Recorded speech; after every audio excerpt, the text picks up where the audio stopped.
अस्सलाम वालेकुम स्टूडेंट्स, क्या है? उम्मीद करता हूँ खैरियत से होंगे। तो हमने केमिकल इक्विलिब्रियम वाले चैप्टर को स्टार्ट किया हुआ है। मैं कोशिश कर रहा हूँ कि लेक्चर अपलोड करता रहूँ डेली बेसिस पे या एक दो दिन के बाद। तो लास्ट लेक्चर में हमने पढ़ा था रिवर्सिबल और इररिवर्सिबल में। आज हम पढ़ते हैं इक्विलिब्रियम। व्हाट इज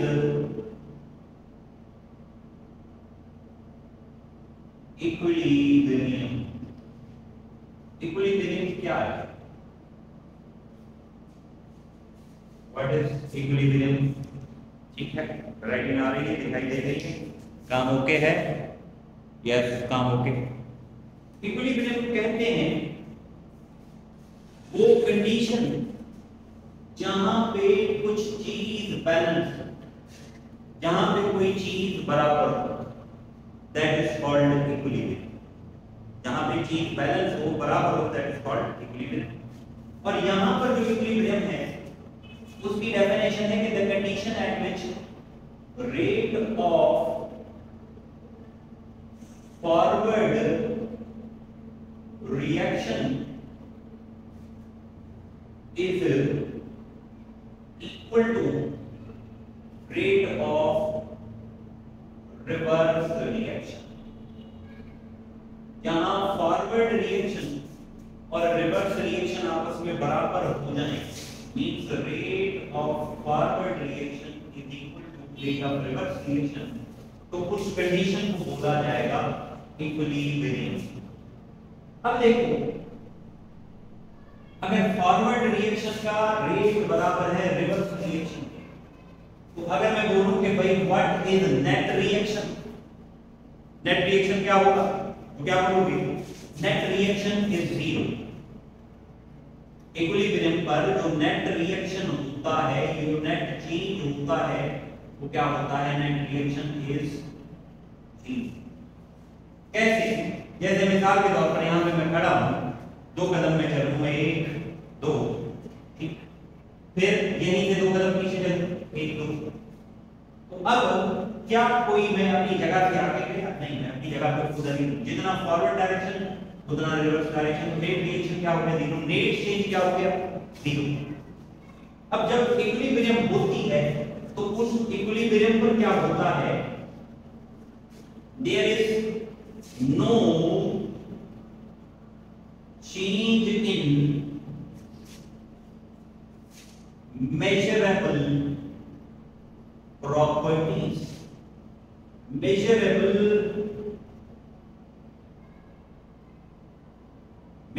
properties में कोई चीज नहीं। there is no change in measurable property। measurable properties में कोई चीज नहीं होता भाई। मिसाल के तौर पर अगर वो measurable property प्रेशर है, प्रेशर में कोई चेंज नहीं होगा। कंसंट्रेशन है, कंसंट्रेशन में कोई चेंज नहीं होगा। वॉल्यूम है, वॉल्यूम में कोई चेंज नहीं होगा। समझ में आ रही है? There is no change in measurable property. Measurable property में कोई चेंज नहीं होगा, ठीक है। अब और जब आप इक्विलिब्रियम हासिल करते हो तो you need to have close container, close system होना चाहिए ताकि सारी चीजें वहीं पर अवेलेबल हो, ठीक है। समझ में आ रही बात? This is equilibrium. अब ये जो इक्विलिब्रियम है, इस इक्विलिब्रियम को दो हिस्सों में डिवाइड किया जाता है। This equilibrium is divided into two types. पहली इक्विलिब्रियम कहलाती है, और एक पॉइंट और है, ये जो इक्विलिब्रियम यहां पर हम देख रहे हैं, इक्विलिब्रियम दो किस्म की होती है, एक स्टैटिक, दूसरी डायनामिक। एक स्टैटिक इक्विलिब्रियम होती है, दूसरी डायनामिक। तो यहां जो इक्विलिब्रियम जिस पे मैं rate of forward, rate of reverse वाली बात कर रहा हूं, this equilibrium is dynamic in nature. Nature के हिसाब से ये इक्विलिब्रियम कौन होनी चाहिए? डायनामिक। अब इसी इक्विलिब्रियम को दो हिस्सों में डिवाइड किया जाता है। This equilibrium is divided into types. पहली इक्विलिब्रियम को माना जाता है physical equilibrium. First kind of equilibrium is called physical equilibrium. Physical equilibrium में क्या होगा? There is physical change is involve.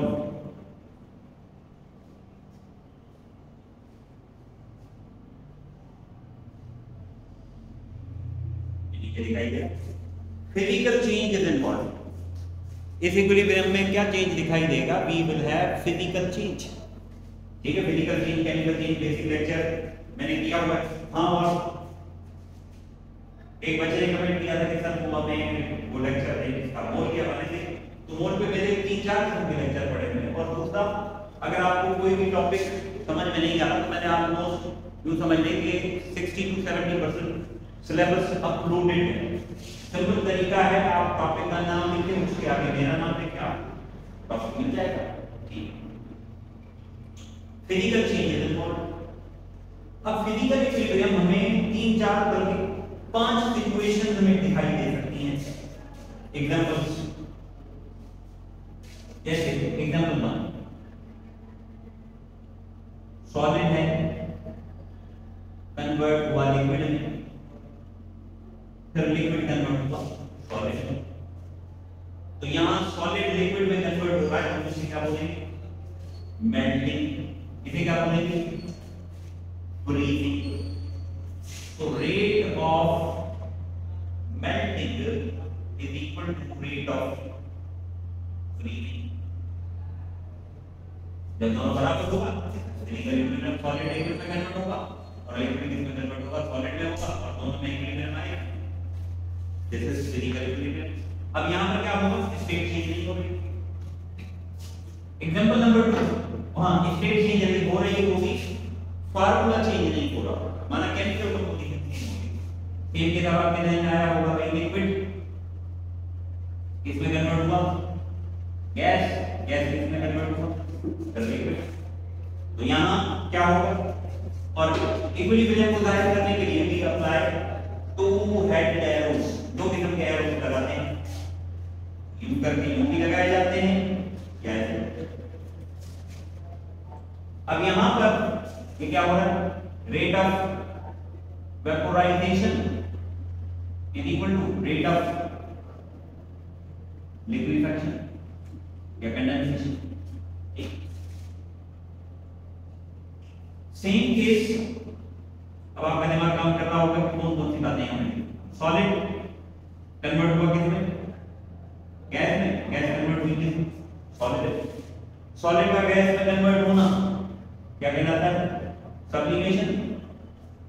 और गैस का सॉलिड में कन्वर्ट होना एम्प्लीफिकेशन या डीसब्लिमेशन हो या डिपोजिशन हो। ठीक है, ये इसके नाम है एम्प्लीफिकेशन, डिपोजिशन और डीसब्लिमेशन। ये क्या है? इक्विलिब्रियम। जितने मॉलिक्यूल सॉलिड से गैस में जाएंगे उतने मॉलिक्यूल सॉलिड से गैस से सॉलिड में आएंगे। नेट चेंज दिखाई नहीं दे रहा होगा, हमें ये लग रहा होगा कि अमल रुक चुका है, देयर इज अ हॉल्ट, लेकिन ऐसा नहीं होगा, अमल चल रहा होगा। सेम केस, और देखो सॉलिड लिक्विड के साथ मिलाओगे तो क्या बनेगा? सॉल्यूशन। यदि सॉल्यूशन और सॉलिड के बीच में इक्विलिब्रियम आ जाए, ठीक है, again this is rate of solid dissolved in liquid is equal to rate of formation of solution। इसके बीच में इक्विलिब्रियम। और सॉल्यूशन में फिर आपके पास 3 ऑप्शन आ जाएंगे भाई, solid saturated solution, super saturated solution, unsaturated solution. ठीक है, सेम केस सॉल्यूशन है तो ये भी एग्जांपल आ सकता है इसमें, gas plus liquid, again this will give you a solution। ठीक है, ये इक्विलिब्रियम। और यहाँ पर कौन सा लॉ लगता है? Henry law. तो ये सारी एग्जांपल्स हैं इक्विलिब्रियम की, लेकिन कौन सी इक्विलिब्रियम? Physical equilibrium. हमारा जो मौजू है जिस पे हमें बात करनी है वो है chemical equilibrium. We have to discuss chemical equilibrium. हमें क्या डिस्कस करना है? Chemical equilibrium. अब केमिकल इक्विलिब्रियम में क्या होगा? There is chemical change is involve. क्या इन्वॉल्व होगा? Chemical change. In this we have chemical change. Chemical change माना फार्मूला चेंज होगा। ठीक है, जैसे N2 3H2 gives माना इन दोनों ने मिलकर ये बनाया, 3H2 ये बनाया। ऐसे rate of forward reaction is equal to rate of reverse reaction. यहां भी rate of forward rate of reverse, लेकिन ये फिजिकल मानों में फिजिकल चेंज होगा। यहां ये किसमें? केमिकल टर्म में chemical change, formula change. Same case PCl3 plus Cl2 मिलकर क्या बनाया? PCl5 Cl2 ये बनाया। SO2 प्लस O2 मिलके क्या बनाएगा? SO2। तो this is called equilibrium. Equilibrium का मतलब क्या है कि आपके पास नेट चेंज कुछ नहीं होगा। There is no net change. बाहर से लगेगा कुछ भी चेंज नहीं हो रहा, सब कुछ रुक चुका है। लेकिन जब देखेंगे तो हमें पता चलेगा भाई रिएक्शन चल रहा है लेकिन कहीं पहुंच नहीं रहा। ऐसे ही यहीं पे मैं जॉब करता हूं टक आगे पीछे, तो यहां पर क्या होगा? I will remain here. तो this is called chemical equilibrium. अब केमिकल इक्विलिब्रियम में जैसे यहां मैंने बोला कि rate of forward reaction is equal to rate of reverse reaction, अब इसके ग्राफ बन सकते हैं। Graphical representation. अब इसके ग्राफ आपको दो किस्म के मिलेंगे। पहला ग्राफ मिलेगा आपको कंसंट्रेशन या रेट और टाइम के बीच में। यहां मैंने रखा रेट, यहां मैंने रखा टाइम। ठीक, अब देखो शुरू में, और ये ओरिजिन है, ओरिजिन में आपको पता है कि सारी चीजें क्या होती हैं। तो शुरू में हमारा जो रेट होगा, शुरू में स्टार्ट हम करेंगे कौन से? Forward reaction. क्योंकि प्रोडक्ट तब बनेगी जब प्रोडक्ट बनेगी तब रिवर्स रिएक्शन चलेगा। फॉरवर्ड रिएक्शन जब आपने रिएक्टेंट उठाया वो मिक्स किया, ये मिला फॉरवर्ड रिएक्शन। तो फॉरवर्ड रिएक्शन शुरू में ही उसकी स्पीड ज्यादा होगी, ज्यादा से कम होते होते वो फिर यूज हो जाएगा। ठीक है, समझना भैया? तो ये क्या है? अगर ये कोई पूछे क्या है, this is rate of forward reaction. Same case reverse reaction, शुरू में कम बाद में ज्यादा। अब देखो, अब ये ग्राफ है।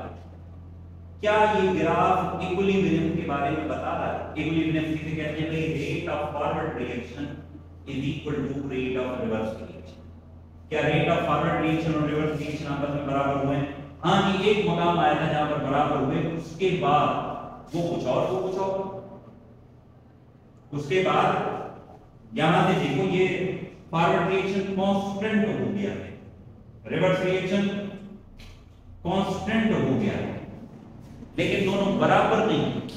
जबकि इक्विलिब्रियम की क्या कंडीशन है कि दोनों आपस में क्या होने चाहिए? बराबर। तो क्या ये ग्राफ आपको केमिकल इक्विलिब्रियम के बारे में बताता है? मुझे बताओ। This is graph number 1। अब यही मैं दूसरा ग्राफ बनाऊं, सेम यहां रखूं रेट और यहां रखूं टाइम, और ग्राफ चले कुछ ऐसे, ये यहां से यूं रिवर्स रिएक्शन चले और यूं हो जाए, ये फॉरवर्ड रिएक्शन चले और यूं हो जाए। अब देखो ये क्या है? रेट ऑफ रिवर्स, ये क्या है? Rate of forward. अब बताओ क्या ये दोनों बराबर हो रहे हैं? हाँ, ये बराबर हो रहे हैं और आगे तक बराबर है। इसका मतलब दे आर एट इक्विलिब्रियम। ये कहां पर आ चुके हैं? इक्विलिब्रियम पर आ चुके हैं। क्यों? क्योंकि rate of forward reaction is equal to rate of reverse reaction. अब ये तो मैंने ग्राफ प्लॉट किया रेट और टाइम के बीच। अब दूसरा ग्राफ यूं भी हो सकता है, मैं एक जगह प्रेशर रखूं, एक जगह टाइम रखूं, एक जगह कंसंट्रेशन रखूं, एक जगह टाइम रखूं, ठीक है, एक जगह वॉल्यूम रखूं, एक जगह टाइम रखूं, माना कोई दूसरी रेट ग्राफ, कोई दूसरी प्रॉपर्टी। तो ये तीसरा ग्राफ है, ध्यान देना भाई।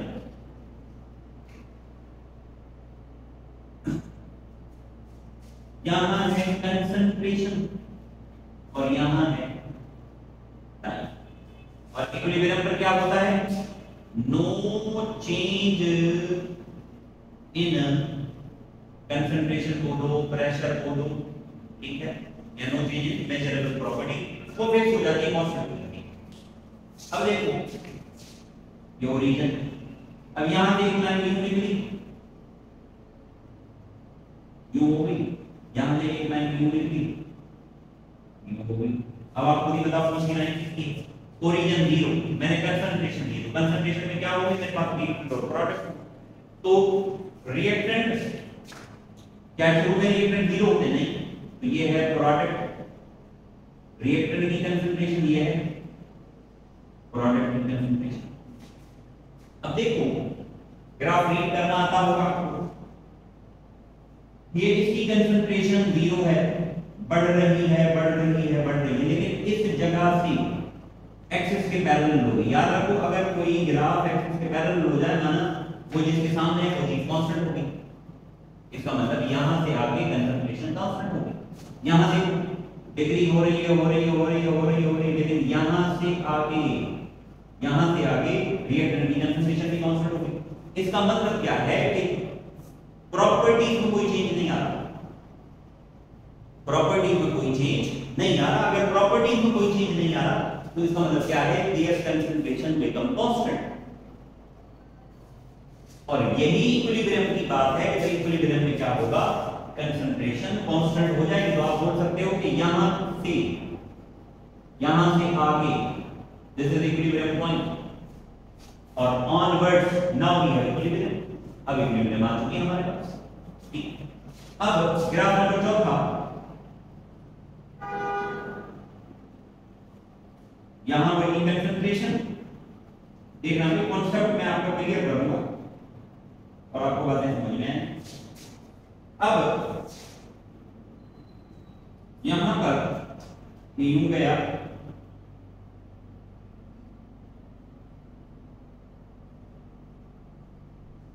मान लो ऐसे होगा, ठीक है। अब ये किसकी लाइन है, this is line for product, ये किसकी लाइन है, रिएक्टेंट। अब देखो ये यहां से जा रही है, ये यहां से जा रही है 0 0 0 0, लेकिन इस जगह से आगे कांस्टेंट डिग्री हो रही, डिग्री हो रही, हो रही, लेकिन इस जगह से आगे कांस्टेंट। तो हम कह सकते हैं कि भाई ये वाला पॉइंट है इक्विलिब्रियम पॉइंट, और इसके बाद कंसंट्रेशन में कोई चेंज नहीं आ। तो इक्विलिब्रियम कहते ही उसे कि जब इक्विलिब्रियम आ जाए, once the equilibrium is achieved, then there is no change in measurable properties, ठीक है। अब आखिरी ग्राफ देखो,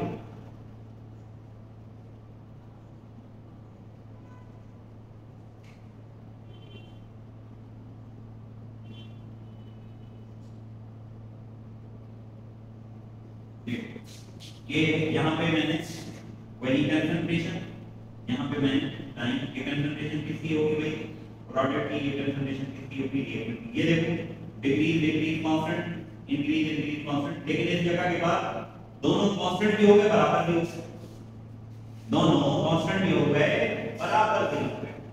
तो अब अगर रेट में बोलूं, क्या ये इक्विलिब्रियम को गाइड करता है? नहीं। इक्विलिब्रियम क्या है, the rate of forward reaction is equal to rate of reverse reaction, ये लाइक करें। कंसंट्रेशन में क्या देखना पड़ेगा कि दोनों रेट नहीं, रेट में देखना पड़ेगा दोनों रेट बराबर होंगे, दैट इज केमिकल इक्विलिब्रियम। लेकिन जब कंसंट्रेशन है तो कंसंट्रेशन में दोनों लाइनें सीधी होनी चाहिए। मिसाल के तौर पर ये रिएक्टेंट प्रोडक्ट सही है इक्विलिब्रियम में, ये रिएक्टेंट ये प्रोडक्ट सही है इक्विलिब्रियम में, ये रिएक्टेंट ये प्रोडक्ट सही है इक्विलिब्रियम। तो कंसंट्रेशन में देखनी है दोनों लाइनें सीधी हो जाए, क्यों? क्योंकि कंसंट्रेशन में चेंज नहीं आता इक्विलिब्रियम आने के बाद। अब वो सीधी बराबर हो जाए तो भी परवाह नहीं, बराबर ना हो तो भी परवाह नहीं, लेकिन रेट में दोनों सीधी हो जाए, दोनों बराबर हो जाए। समझ में आ रही बात? तो रेट में आपने देखना पड़ेगा कि कंसंट्रेशन नहीं, रेट में देखना पड़ेगा कि दोनों लाइनें एक दूसरे से कोइंसाइड करें, तभी तो रेट बराबर होगा। लेकिन कंसंट्रेशन में दोनों लाइनें एक दूसरे के पैरेलल हो जाएं। अब यहां से और भी पॉसिबल सवाल बन सकते हैं। भाई मिसाल के तौर पर अगर कोई पूछे कि इस ग्राफ में इक्विलिब्रियम के बाद किसकी कंसंट्रेशन ज्यादा है, रिएक्टेंट की ज्यादा है या प्रोडक्ट? देखो ये है रिएक्टेंट की कंसंट्रेशन, ये है प्रोडक्ट। और बोलोगे concentration of reactant is greater than concentration of product. इस ग्राफ में बोलो ये रिएक्टेंट ये प्रोडक्ट, तो क्या है? Concentration of product is greater than concentration of reactant. यहां देखो